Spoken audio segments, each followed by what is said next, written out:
Yeah, my name is Dr. Peter Mbae. I've worked in this government since January 2023. I was first appointed as Secretary of Investments Promotion, and I was appointed as head of Ministerial Delivery Unit in the Ministry of Investments, Trade and Industry. I was working under the CS, Moses Kuria, and we did a lot of work, extremely. I have served this government with a lot of passion, commitment, sacrifice, complete, because I was one of the people who actually founded, UDA, Kenya Kwanza from Nakuru. I campaigned, I was at the forefront. So I believed in this movement. I believe in the party and the government like wholesomely. So when I was given the chance, we did a lot of work on investments. You have seen the reports this year that Kenya, the kind of investment that came to Kenya is beyond. We surpassed Nigeria, we surpassed Egypt, we surpassed all South Africa actually.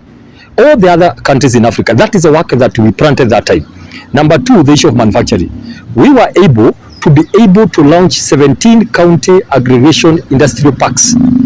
17 of them. We were targeting 47. But again, we reached there before we were transferred. And of course, the issue of trade.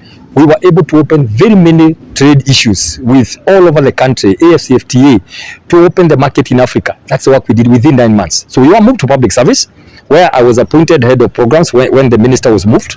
And we did a lot of work in terms of Huduma Center, in terms of NYS. So, and one of the things we did, because performance and delivery was in the ministry, we went around 23 ministries, talking about achievements, talking about what they are planning to do, talking about the challenges. We literally visited the ministers and the PSs. So when I was appointed as a head of government delivery service, I thought they knew the kind of person I was, that I want work. I have no other reason. I don't live on salary. Me, I want to work because there are so many people who would want to be comfortable. But I knew this. I thought they knew. So we started to work. I got a team of 67. For your information, GDS has people across the country.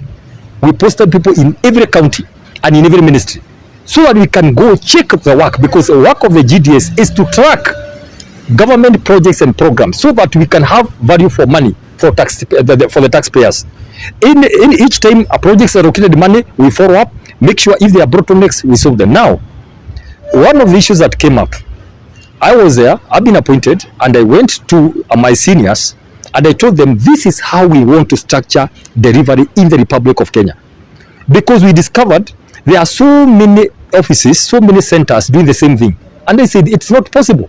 Because not unless we want to do this so that every office can feel they're doing something to please the head of state. I said, can we help the president in a better way?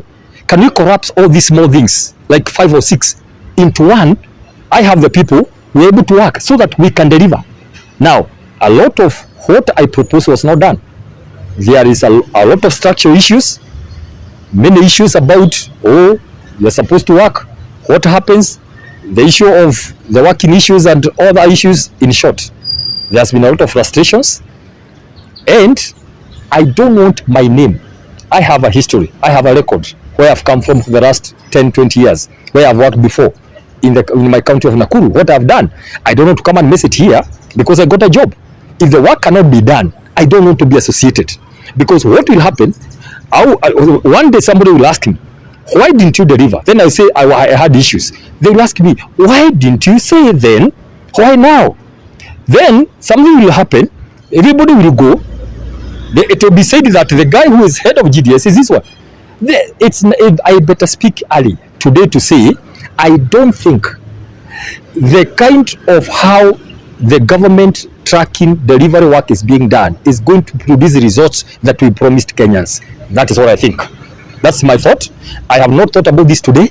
This is something I've been thinking for the last 6 months, giving advice. By the way, when I say consistently, I've met everybody else who is my senior to try to tell them how we are going to work. And since they announced my appointment in a big way, in a big rally where the president was, the then deputy president, everybody in Nakuru, and they said, we have given somebody from your village here the work to help us as a country. I had to go back and tell the nation I am no longer there, so that nobody will stop me to ask me anything about this government. And if you try something genuinely without the passion, it's not accepted. We don't fight. You just say, well, I'll just come in to help. If it's no longer possible, I'll just walk away. No, hakuna mabishano. There's no need of trouble. That's why I just said, it's okay. Wacha ifike mwisho. I've tried. It's not possible. But number two, very importantly, it's not possible to do development in a toxic political environment. Let me say this again. It is not possible. Anytime development sees conflict, it runs away. Anytime development sees conflict, you can only do projects and program when people are at peace and they are appreciating. So when the political environment as it is today becomes so toxic, when people are standing leaders abusing other communities openly, when they are abusing other people, how do you take development to them as government? If today I go on radio or TV to begin talking about projects, the people are hurt because they were abused very badly. It cannot work. So either we decide that we suspend performance and delivery of government until after the elections, because it's not possible to do both. Toxicity in the atmosphere cannot go hand in hand with performance and delivery. So I'm an expert on leadership and governance. I can tell you, I'm an expert on delivery. That's what I've done for the last 2 years. I've been in this government, and it's not possible. So if we decide as a nation that we want to suspend everything else, we do politics and abuse every other person, including leaders. They go abusing each other community. You are causing hurt feelings. You are causing pain. You cannot go and promise them projects. It's not possible. So why should I spend my time in something I know is not productive? I would rather just say, kila mtu alitoka kwao. You know, hakuna haja kubebana hivi. Mnabebwa hivi namna hii. Kila mtu alitoka nyumbani kwao. Kikiumana anaambia, please, pole, nilikuwa nimetoka kwetu, wacha nirudi kwetu nyumbani. It's as simple as that. Some of us are professionals, and we don't do this because of salary. We do this because of a cause. We want to do something, to be told on the year of the road this and this. There were some people who came here and they delivered. There is a big hue and cry about unfinished projects from government. Our work was supposed to go on the ground and look at what is being happening and make sure it happens. If it's not happening, I don't want to be part of that game, because they're going to mess my name for nothing. Why?